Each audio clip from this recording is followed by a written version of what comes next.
اور اب آپ کو بتائیں کہ این ڈی ایم اے نے گلگت بلتستان اور آزاد کشمیر میں ممکنہ بارشوں کے باعث لینڈ سلائیڈنگ کا الرٹ جاری کر دیا ہے۔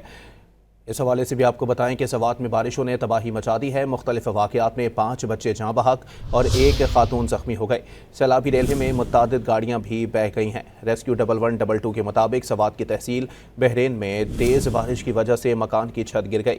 ملبے تلے دب کر 3 بچے جاں بحق جبکہ 1 خاتون شدید زخمی ہوئی۔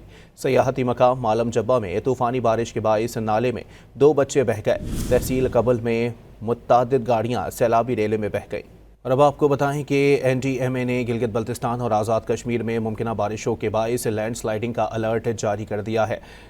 اس حوالے سے بھی آپ کو بتائیں کہ سوات میں بارشوں نے تباہی مچا دی ہے۔ مختلف واقعات میں 5 بچے جاں بحق اور 1 خاتون زخمی ہو گئے۔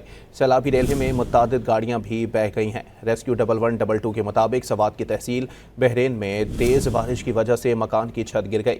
ملبے تلے دب کر 3 بچے جاں بحق جبکہ 1 خاتون شدید زخمی ہوئی۔